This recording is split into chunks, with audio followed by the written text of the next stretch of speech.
Define किए हैं crime को। क्या बोलते हैं इसे? As a legal wrong. ठीक है, Cross and Jones define crime क्या बोल के कि ये क्राइम जो है एज ए लीगल रॉन्ग है। टॉपन डिफाइंस करते हैं इसे, he is also a thinker. Crime as an international act and omission in violation of criminal law. ठीक है, जो क्रिमिनल लॉ का वायलेट करता है उसे क्राइम बोलते हैं। सदरलैंड क्या बोलते हैं इसे? Sutherland is also a thinker. ये कैरेक्टराइज किए हैं क्राइम के बारे में as a symptom of a social disorganisation. ये बोलते हैं कि ये एक सिम्टम है सोशल डिसऑर्गेनाइजेशन का, crime. Definition of criminology. Definition of criminology के बाद क्या बोला जाता है, इसको डिफाइन कैसे किया गया है? There is no universally accepted definition of criminology. हर थिंकर को every thinker has his own theory regarding the criminology, definition of criminology. इसमें पहला जो है डॉक्टर एम.जे. सेठना, ये क्या बोलते हैं कि criminology we should say is the study of the meaning and the constituent factors of the crime, understanding of the causes. पहला था कि ये क्या बोला, criminology we should say is the study of the meaning and the constituent factors of the crime. और क्या point है? Understanding of the causes, क्या कारण है जो कि क्राइम हुआ है, किस कारण से। Of the remedies what goes by the name of the crime.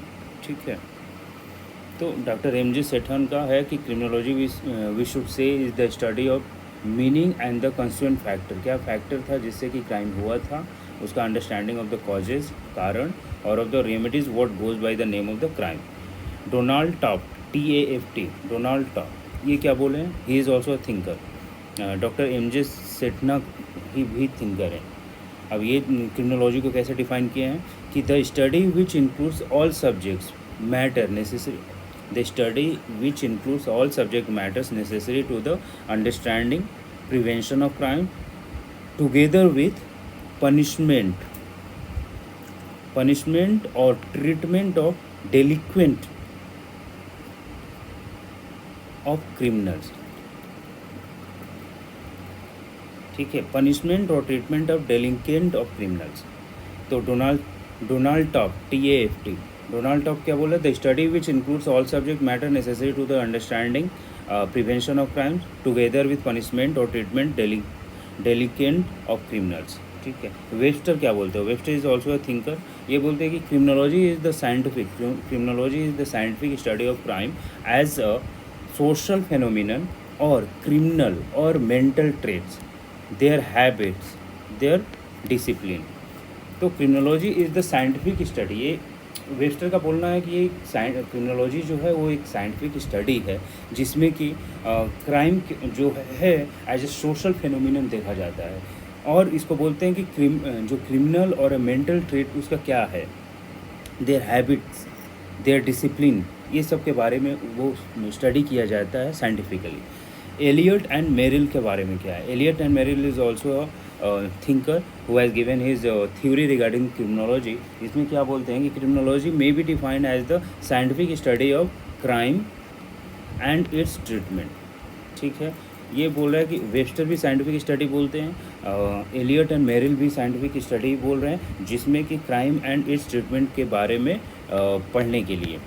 ठीक है, हर्बर्ट जॉनसन भी एक थिंकर है। ये क्या क्रिमिनोलॉजी के बारे में बोले हैं कि scientific and practical application of finding in the areas of, पहला एक crime first, scientific and practical. ये बोल रहा है क्रिमिनोलॉजी क्या है भाई? Criminology is scientific and practical application of finding in the areas of first a crime causation, criminal behaviour and aetiology. A crime causation, criminal behaviour and aetiology.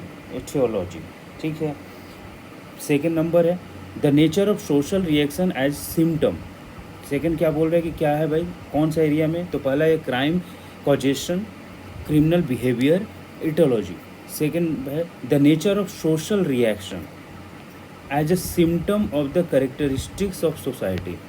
The nature of social reaction as a symptom of the characteristic of society. Third बोला the prevention of the crime. The prevention of the crime. ये तीन चीज़ें Herbert Johnson ने बोला है. अब functions of criminology क्या होता है? फंक्शंस ऑफ क्रिमिनोलॉजी यही है कि जिसको पढ़ा जाए, to study the crime causation. अगर बोले पूछे क्वेश्चन कि फंक्शंस ऑफ क्रिमिनोलॉजी क्या है, तो वो होता है to study the crime causation, criminal behavior and etiology. Second, to study the nature of the social reaction as a symptom of the characteristics of the society. To study the nature of the social reaction as a symptom of the characteristics of the society. ठीक है. The prevention of the crime. The prevention of the crime. तो इसको बोलते हैं function of criminology. नीचे आओ. केनी. केनी इज ऑल्सो ए थिंकर. ये क्या बोल रही हैं कि criminology is a branch of a criminal science which deals with crime causation, analysis and prevention of crimes. ठीक है. crime causation, analysis, prevention of crime. Criminology and ये लोग जितने भी हम लोग इधर में पढ़ रहे, Kenny, Herbert Johnson, Elliott Merrill, Webster, Donald Turk, doctor M J. Sethna, Tappan, Cross and Jones, Sutherland, ये सारे थिंकर्स हैं जो अपना ओपिनियन रखे हैं और डिफ़ाइन किए हैं क्रिमिनोलॉजी के बारे में. अब आते हैं नीचे में.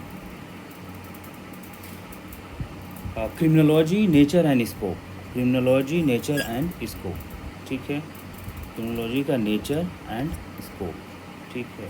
अब आ जाए. Criminology a social study seeks to discover the causes of criminality. Criminology क्या है भाई?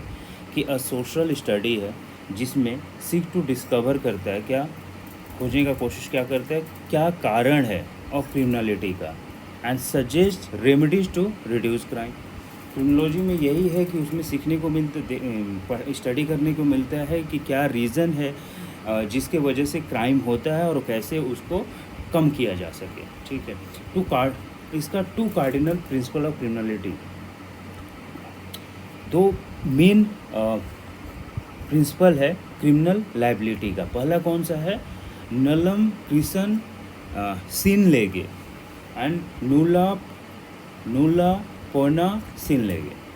नूलम क्रिसन पढ़ जाओ, इसको याद कर जाओ. कैसे? जैसे कि पोएट्री याद करते थे. नलम क्रिसम सीने लेगे, नूला पोना सीने लेगे.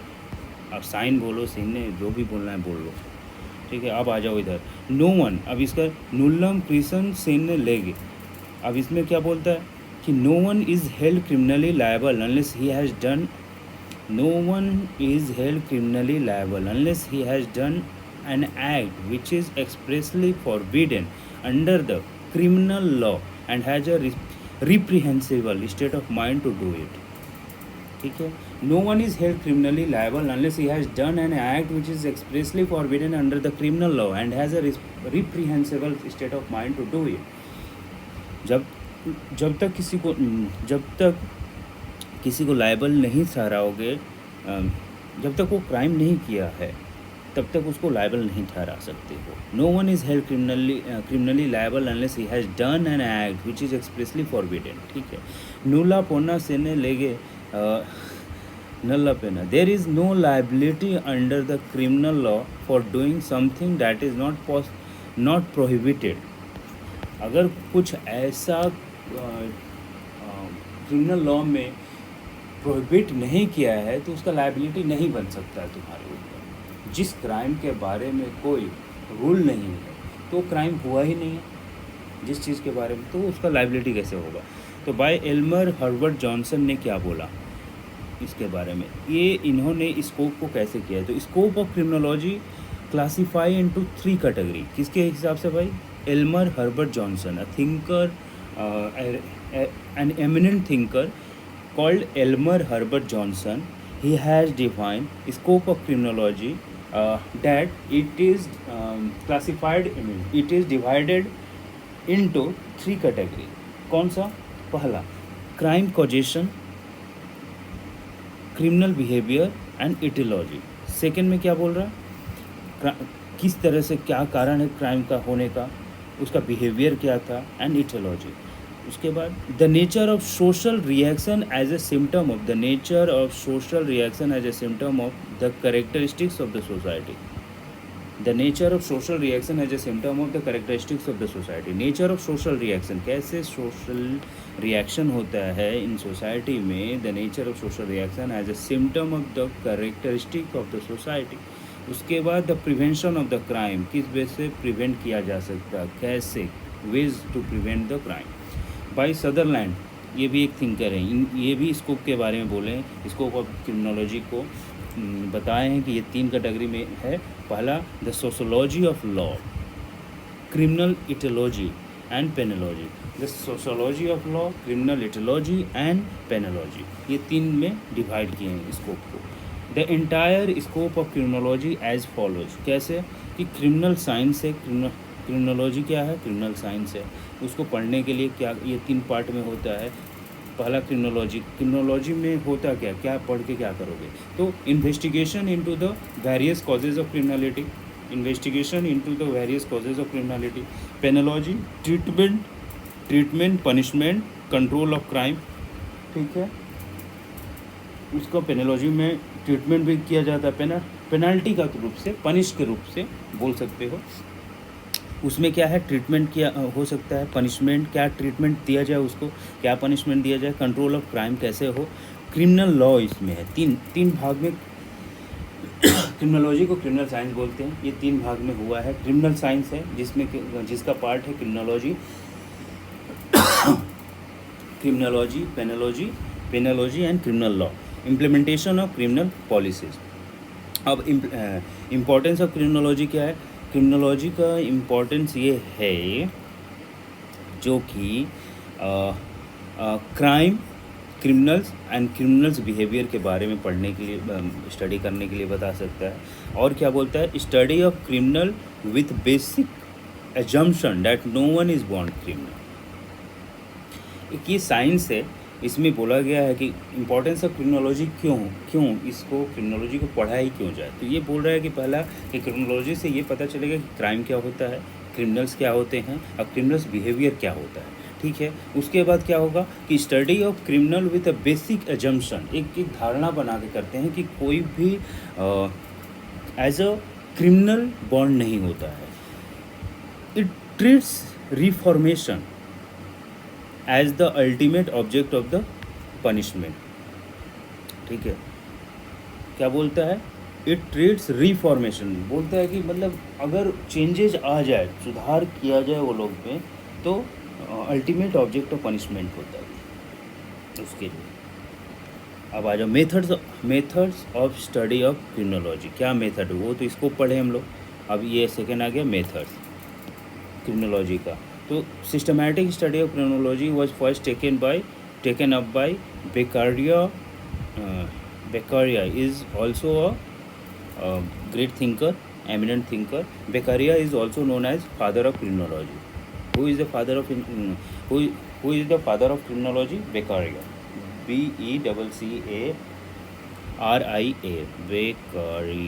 Beccaria. अब जैसे इसको पढ़ना पड़ेगा। Pre classical school of criminology. अब इसमें क्या बोले, ये डिफाइन किया गया है, मतलब इसमें दिया गया है कि इसमें बहुत सारा स्कूल है, थिंकिंग स्कूल है जो कि अपना धारणा क्रिमिनोलॉजी के बारे में बताए हैं, इसका मतलब मेथड के बारे में। तो कितने तरह का हो गया भाई, तो pre classical school of criminology, इसमें बोलता है कि ये कब हुआ था, propounded during 17th and 18th century में। डोमिनेंस ऑफ रिलीजियन इसमें हुआ था, रिलीजियन ही बेस था पेनल्टी करने का, पेनलाइज करने का किसी का काम, अगर कोई क्राइम करता है तो। मेन करेक्टरिस्टिक्स था ये उस टाइम में, किस टाइम में, pre classical school of criminology के टाइम में। एक pre classical school of criminology, according to this school all criminal activities are done due to the evil influence of demons. People believes, मतलब एकदम राक्षसी प्रवृत्ति का। तो all criminal activities are done due to the evil influence, मतलब राक्षस का influence तुम्हारे ऊपर हो जाता है, इसीलिए सब गलत काम करते हो। People believe there is another world which is better than this one. It was based on superstitions. ठीक है. दूसरा ये हो गया pre classical school of criminology. ये 17th एंड 18th सेंचुरी में हुआ था. 17th and 18th century. ठीक है. Now let's move. अब classical school, pre classical school में क्या बोलता है, during the middle of 18th century. ये 17 to 18th सेंचुरी के बीच में हुआ था, जिसमें कि रिलीजन डोमिनेट करता था. मेन कैरेक्टरिस्टिक था, according to this school all criminal activities happen due to devil and demons. People believe there is another world which is better. It was based on superstitions. ठीक है. Classical school क्या हो जाता है कि during the middle of 18th century Beccaria expounded his naturalistic theory of criminality. ठीक है. ये एक थ्योरी दिया 18th सेंचुरी के आसपास में, उसी को क्लासिकल स्कूल बोलते हैं. अब इसमें क्या हुआ है कि emphasises of mental phenomena of the individual. क्या बोला है ये कि नेचुरलिस्टिक थ्योरी ऑफ क्रिमिनलिटी यही है उसमें कि नेचुरल क्या चीज़ पे जोर दिया है कि mental phenomena of the individual के ऊपर में. Located the cause of crime in the free will. Located the cause of crime, क्या कारण था जो कि होने का, क्राइम होने का. What is the reason behind it to commit a crime. It is the act of individual and not his intent which form the basis for determining criminality in him. It is the act of individual. ये एक क्रिया था individual की तरफ से, and not his intent which forms the basis for determining criminality in him. ठीक है. Second point क्या बोल रहा है, prevention of crime is more important than the punishment. अगर रोक दिया जाए क्राइम को तो वो ज़्यादा बेटर होगा, ना कि उसको पनिश किया जाए. Punishment should be avoided, keeping in view the pleasure derived by the criminal from the crime and the pain caused to the victim therefrom. अब ये बोलता था कि जो पनिशमेंट है वो उस पनिशमेंट को क्या चीज़ पे ध्यान रख के देना चाहिए कि वो कितना उसको प्लेजर मिला उस क्राइम को कमिट करते समय. वो दुखी था, खुश था, उसी हिसाब से पनिशमेंट को भी अवॉर्ड दिया जाए उसको. Positive sanctions and was against the use of arbitrary powers of जजेज. वो बोलते थे पॉजिटिव सैंक्शन करो, कुछ ऐसा करो जो कि रिफॉर्मेशन हो उसका, न कि मतलब आर्बिट्ररी मन चाहा जैसे मन किया वैसे जज ने उसको दे दिया. नहीं, उसको ध्यान रखो कि उसमें पॉजिटिव चेंज आए जो क्रिमिनल्स है. ठीक है. अब नियो क्लासिकल स्कूल, पहला pre classical school, neo classical school, इसमें बेकारिया है. ठीक है. Classical school did not survive long. क्यों? क्योंकि भाई सबको जनरलाइज कर देता था, ignores the individual differences. It treats first offender and habitual offender on the same basis. Neo classical school establishes certain categories of the offenders, minor, idiot, insane or incompetent to be treated leniently irrespective of their criminal act. ठीक है. सबको एक जैसा ही उसमें देता था, इसलिए neo classical school चला नहीं, उसको बंद कर दिया गया. नियो क्लासिकल स्कूल ख़त्म. अब आ जाओ the geographical school. The geographical school क्या बोलता है? द जोग्राफिकल स्कूल बोलता है कि इसमें है थिम्बर्स of this school are means thinkers.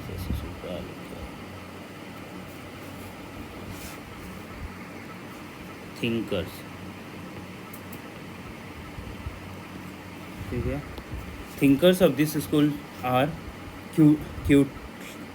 Quetelet, Gury, C.A. Mills, Montesquieu. ठीक है. Quetelet, Guerry, C.A. Mills, Montesquieu. तो दोनों को याद करो, Quetelet Guerry, C.A. Mills, Montesquieu, C M Mills Montesquieu, C M Mills Montesquieu, बाहर हो गया। अब ये लोग क्या बोलता है इसमें कि relation between crimes and geographical environment, ये इम्पॉर्टेंट है कि क्या रिलेशन था दोनों के बीच में, क्राइम्स और जोग्राफिकल इन्वायरमेंट के बीच में।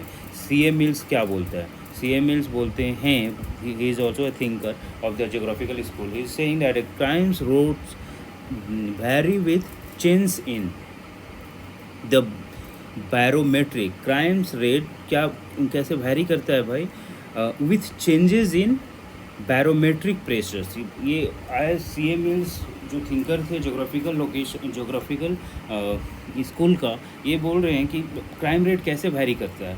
तो वैरी करता है बैरोमेट्रिक प्रेशर से और डायरेक्शन ऑफ विंड से। अब इनके हिसाब से आया था कि बैरोमेट्रिक प्रेशर और डायरेक्शन ऑफ विंड कंट्रोल करता है क्राइम रेट्स को।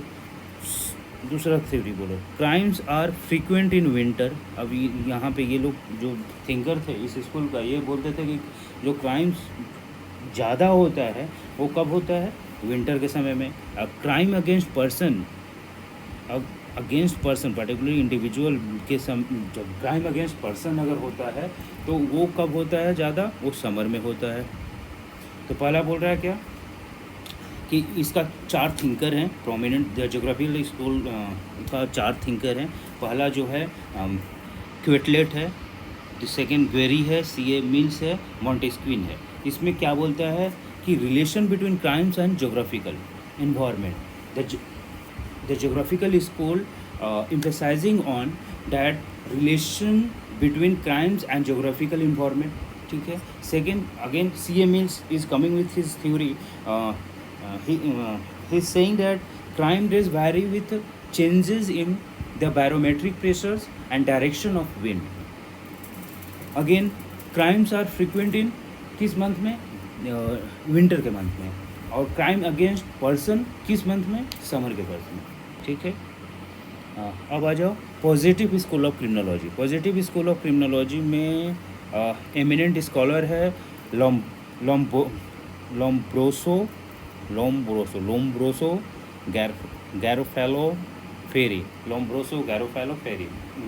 गैरोफेलो फेरी, याद करो, लोम्ब्रोसो गैरोफेलो फेरी, ये सारे इटालियन थे। अब इसमें लोम्ब्रोसियन थ्योरी, लोम्ब्रोसो गैरोफेलो फेरी, ये तीनों आएगा बाद में, बोला जाएगा, पूछा जाएगा कि लोम्ब्रोसियन थ्योरी को डिस्क्राइब करो। तो पहले हम लोग थोड़ा पढ़ लेते हैं इसका बेस कि लोम्ब्रोसियन थ्योरी होता क्या। लोम्ब्रोसियन थ्योरी ये है कि इसमें इसको बोला गया कि क्रिमिनल जो होता है बॉन्ड क्रिमिनल्स ही होता है, ये इटालियन वर्ड है, एटाविस्ट। क्रिमिनल का ये इंसेन होते हैं, सर्टेन मेंटल डिसऑर्डर इनके में होता है, ठीक है, क्रिमिनल्स में। तो जो क्राइम करते हैं वो बॉन्ड क्रिमिनल्स होते हैं, इंसेन होते हैं, जाकि सर्टेन मेंटल डिसऑर्डर होता है इनके। इंसेन का मतलब कि सर्टेन मेंटल डिसऑर्डर होता है, पाया गया है, और फिजिकली डिफॉर्म भी होते हैं, और इसकी वजह से इन्फेरियोरिटी कम्प्लेक्स में आके इन्फेरियर हैं किसी और के कंपेयर में, सो दे कमिट क्राइम और दे बिकम क्रिमिनल। सो उनके हिसाब से लैम्बोर्सियन थ्योरी के अकॉर्डिंगली जो क्रिमिनल है they are born criminal, they are insane and they are physically deform. So born criminal, insane, physically deform, these 3 factors are most common in any criminal or which leads to a crime। चलो ठीक है। एर्निको Ferris theory जो thinker हैं ये क्या बताएं, ये बोल रहे हैं कि ये चैलेंज किए हैं लोम्ब्रोसियन थ्योरी को, और in according to him physical, anthropological and social factors main causes of crime. ये बोल रहे हैं कि नहीं, मेन जो कॉज है मैंने उसी को थोड़ा सा चेंज किया है बंदा, और कुछ नहीं। अकॉर्डिंग टू हिम फिजिकल, तो उसने भी बोला है ना फिजिकली डिफॉर्म, तो ये physical, anthropological and social factors. अब एंथ्रोपोलॉजिकल में आ जाओ कि तुम्हारा बनावट कैसा है, कैसे आए थे, इवॉल्व कैसे हुए थे, एंड सोशल फैक्टर्स, किस कंडीशन में तुम रह रहे हो, किस सोसाइटी में रह रहे हो, क्या तुम पे दबाव दिया जा रहा है, उसके वजह से आदमी क्राइम करता है। और क्रिमिनल हो जाता है। तो 5 फोल्ड क्लासिफिकेशन इन्होंने दिया है, 5 तरह का। ये क्या है कि बॉर्न क्रिमिनल्स, ये भी बोल रहे हैं कि बॉर्न क्रिमिनल्स, ओकेजनल क्रिमिनल्स, ये बोल रहे हैं कि कोई पैदा ही होता है क्रिमिनल माइंडसेट के साथ, कोई ओकेशनल होता है, कोई पैशनेट क्रिमिनल होता है, मतलब एकदम पैशन ही है उसका, इनसेन क्रिमिनल होता है, मेंटली डिसेबल है। तो born criminal, occasional criminal, born criminal, occasional criminal, passionate criminal, insane criminals, habitual criminals. ठीक है, तो बॉर्न 5 है, कौन कौन सा? Born criminal, occasional criminal, passionate criminal, insane criminals, habitual criminals. अब तीसरा वाला जो गैरोफेलोस थ्योरी, गैरोफेलोस थ्योरी में क्या है? गैरोफेलोस थ्योरी बोल रहे हैं कि a criminal is a creature of his own environment, a criminal is a creature of his own environment, he rejected Ferris का जो थ्योरी था ना ऊपर वाला, एरिको फेरिस का इन्होंने थ्योरी को रिजेक्ट किया है और ये बोल रहे कि नहीं, 5 में नहीं होगा, 4 में होगा। अब ये 4 क्लासिफिकेशन दिए हैं, 4 क्लासेस में डिफाइन किए हैं। ये क्या है कि मर्डरर्स हुम ही कॉल्ड एंडेमिक क्रिमिनल्स, ये बोल रहे कि जो मर्डर करता है वो एंडेमिक क्रिमिनल्स होता है। वायलेंट क्रिमिनल्स कौन होता है? Violent criminals who are affected by environmental influence such as honor, politics and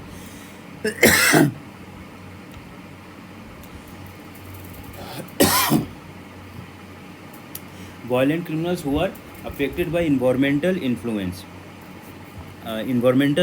such as honor, politics and religion, honour, politics and religion, ये तीनों की वजह से होता है। तो एंडेमिक क्रिमिनल्स होते हैं, मर्डरर जो होते हैं whom he called endemic criminals, violent criminals who are affected by किस चीज़ से? Environmental influence. अब इन्वायरमेंटल इन्फ्लुएंस क्या है? तीन चीज़ों से होता है। उसका ऑनर गड़बड़ हो गया था, पॉलिटिक्स के वजह से हो सकता है, या रिलीजन के वजह से हो सकता है। Criminals lacking in sentiment of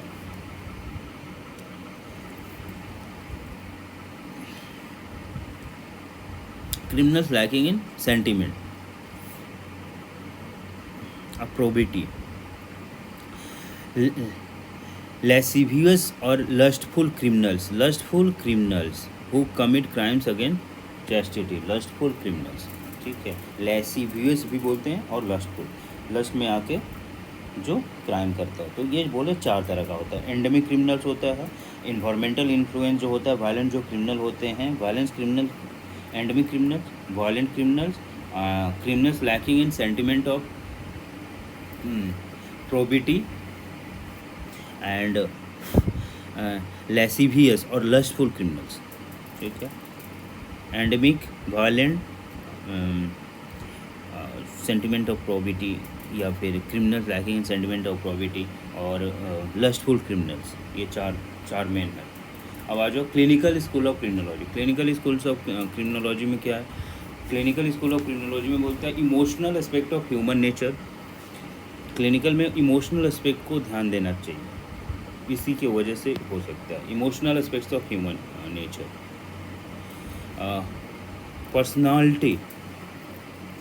personality of man is a combination of, क्या है personality of man is a combination of internal and external factors and punishment should depend on personality of accused.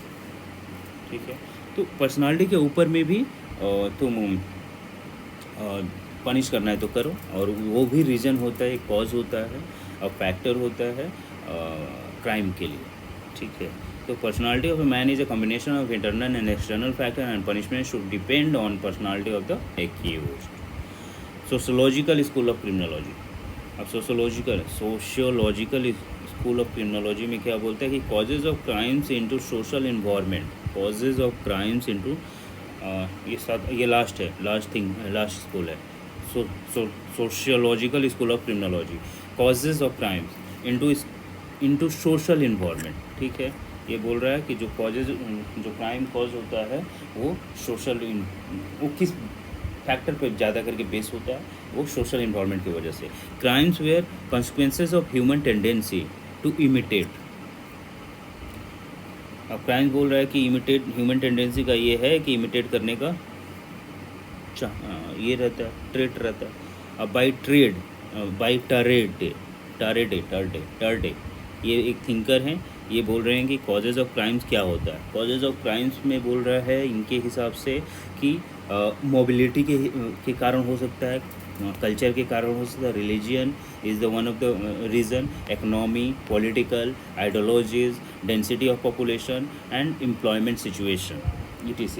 ये सारे के वजह से या इन सारे में से एक के वजह से भी क्राइम का रीज़न हो सकता है, कारण हो सकता है। क्राइम होता क्या है? बाई क्रॉस एंड जॉन्स ने बताया है कि as a legal wrong, crime क्या है भाई? तो एज अ लीगल रॉन्ग है, समझ गए। वाइट, अब आ जाओ इसमें, वाइट कॉलर क्राइम क्या होता है? ये इंट्रोड्यूस किया था फर्स्ट टाइम इस फील्ड में प्रोफेसर एडविन सदरलैंड ने इसे इंट्रोड्यूस किया, इस टर्म को।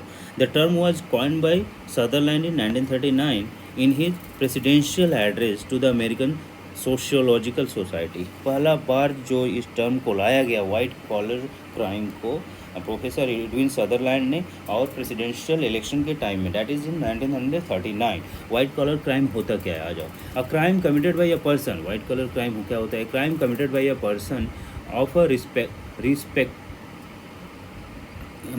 रिस्पेक्टिबिलिटी and high social status in the course of his occupation. जहाँ जो काम जिस जगह पे है, पकड़ लो कि अगर वो अच्छा प्रोफाइल काम करता है, मतलब अच्छा पोजीशन पे काम करता है किसी कंपनी में, या किसी गवर्नमेंट एम्प्लॉय हो किसी अच्छा पोस्ट पे, अगर वो उस काम को करते समय कुछ टैक्स इविज़न कर रहा है या कुछ ऐसे तरह से वहाँ से प्रॉफिट कर रहा है, प्रॉफिट पर्सनल गेन कर रहा है, तो वो वाइट कॉलर क्राइम में आ सकता है। एग्जांपल देखो, एम्बेजलमेंट ऑफ अ बैंकर, ठीक है, illegal states of alcohol, narcotics, price fixing by physician, ठीक है, और fraud of a client securities by a lawyer. तो ये सारे वाइट कॉलर में आएगा। बैंकर्स अगर कुछ गड़बड़ कर दिया, ठीक है, अपना पोजीशन को लेके, इलीगल सेल्स ऑफ एल्कोहल हो रहा है, मतलब DMG हैं अपने एरिया में, अलाउ करा दिए हैं, जहाँ पे कि नहीं हो वहाँ पे हो रहा है, तो वो भी वाइट कलर है। नारकोटिक्स में है, ड्रग्स लेके बिचवा रहे जो ड्रग्स बैन है। प्राइस फिक्सिंग बाय फिजिशियन, अब जो फिजिशियन है उस प्राइस को अपने हिसाब से चेंज कर रहा है, बढ़ा रहा है। और fraud of a client securities by a lawyer, या लॉयर अननेसेसरी गाइड कर दिया किसी दूसरे डायरेक्शन में जिससे उसे पर्सनल गेन हुआ, तो ये सारी चीज़ें आएगा किसमें? वाइट कॉलर क्राइम में। सर वॉल्टर रेकलेस, अब वो सर वॉल्टर रेकलेस क्या बोल रहे हैं? The offence of a businessman who are in position to determine the policies and activities of a business, उसको कॉलर वाइट कॉलर क्राइम बोलते हैं। कि the offence of a business man who are in position to determine the policies and activities of business. Elements of white collar crime, इसमें elements कौन कौन सा elements आता है? तो by Adel, according to an eminent thinker Adel Hart, ये बोलता है कि intent to commit a wrongful act और to achieve a purpose of, देखो ये क्या बोलता है कि intent to commit a wrongful act, ठीक है, एक गलत चीज़ करने का इंटेंट हो, या to achieve a purpose inconsistent with law और पब्लिक पॉलिसी, मतलब जो पब्लिक पॉलिसीज़ का लॉ है उससे इनकंसिस्टेंट हो, चेंज हो, कुछ पर्सनल गेन हो उसमें। डिस्गाइज ऑफ पर्पस और इंटेंट, ठीक है ना, वो छुपा हुआ हो, पर्पस और इंटेंट छुपा के। रिलायंस बाय परपिट्रेटर और इग्नोरेंस और carelessness of victim.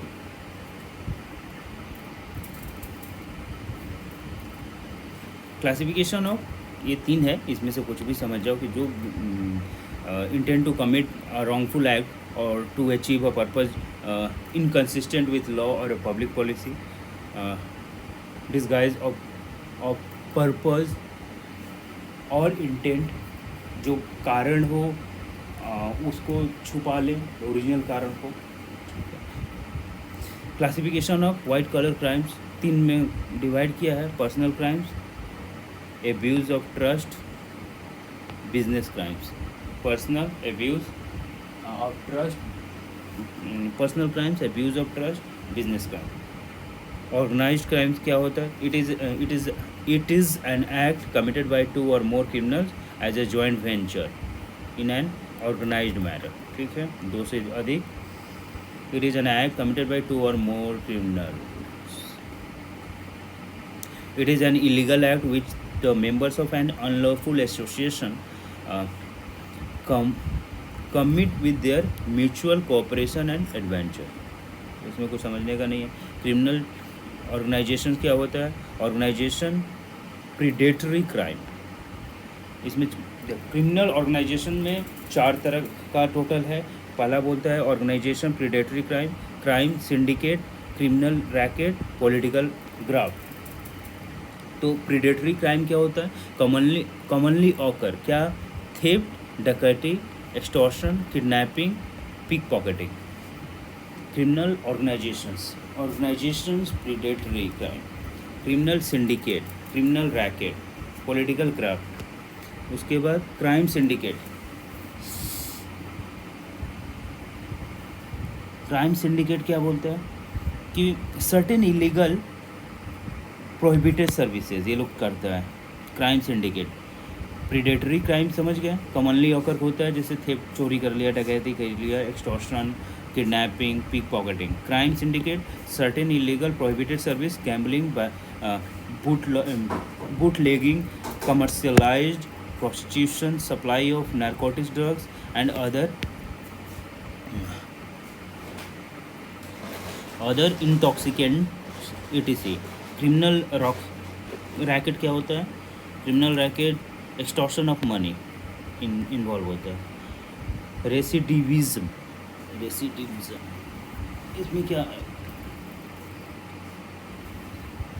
रेसिडिविज्म persistence, indulgence in crime, innocent convicts, insane criminals, criminals by accident, that is situational criminals, occasional criminals, habitual offenders, white collar criminal, political offender, ये सारे आते हैं रेसिडिविज्म। अब juvenile delinquency क्या है? Juvenile delinquency section 2 clause 35, juvenile child below the age of 18, इसी को juvenile बोलते हैं। और उसमें क्या है? जुवेनाइल जस्टिस, ये आया था कब? Juvenile justice care and protection of children act 2015, wrong doing by a child, उसी को जुवेनाइल। इस कैरेक्टरिस्टिक्स ऑफ जुवेनाइल कोड्स, इसका जुवेनाइल कोड्स का कैरेक्टरिस्टिक्स क्या है कि broad definition of delinquency, that is reformation of juvenile offender, कैसे उसको सही सुधार दें। इनफॉर्मल प्रोसीजर्स हैं, इनफॉर्मल प्रोसीजर मतलब स्ट्रिक्टली रूल उस पर मत लगाओ, रूल रहेगा बट थोड़ा सा इनफॉर्मली करो, खुल मिल कर करो। इन्वेस्टिगेशंस कैसे होना चाहिए उन पे, questions of facts and social situation of the child, ये सब ध्यान में रखना चाहिए। जो फैक्ट्स है उस पर क्वेश्चन करो and question of facts and social situation of the child, किस तरह से हो रहा है। हेयरिंग जो होगा वो specific violation of law, specific violation of law में क्या वायलेशन किया है, what he has violated, stick to that point only. Okay, jurisdiction exclusive jurisdiction है किसका? जुवेनाइल कोर्ट का। The disposition that is the sentencing procedure, या sentence करने का मतलब उसको पनिश करने का, उसको डिस्पोजिशन बोलते हैं। बेगिंग अंडर सेक्शन 2 क्लॉज 8 में है जुवेनाइल जस्टिस एक्ट में। Receiving arms in public places, begging का मतलब यही है। Section 2 clause 8, child in need of care and protection, under section 2 clause 14 of the act, child in need of care and protection under section 2 clause 14 of the act found without any home, ये भी बोलते child in need of care and protection. Probation officer क्या होता है? Probation officer ये दिया define किया गया है section 2 clause 48, officer appointed by the state government as a probation officer under the probation of offender act 1958, officer appointed by the state government as a probation officer under the probation of offender act 1958। Guardian को कहाँ define किया गया है? Section 2 clause 31, उसमें natural guardian भी है, natural guardian, ठीक है, इसके बारे में भी दिया गया। Section 2 clause 31 guardian. Fit person क्या है? FIT fit person, section 2 clause 28, section 2 clause 28, section 2 clause 28, any person prepare to own the responsibility of a child for a specific purpose, ठीक है। अगर कोई भी पर्सन आता है और वो अप्लाई करता है, अप्लाई मतलब कि एडॉप्शन का, वो क्या फिट है उस लड़के का जिम्मेदारी लेने के लिए, उस चाइल्ड का, इसीलिए फिट पर्सन को किया।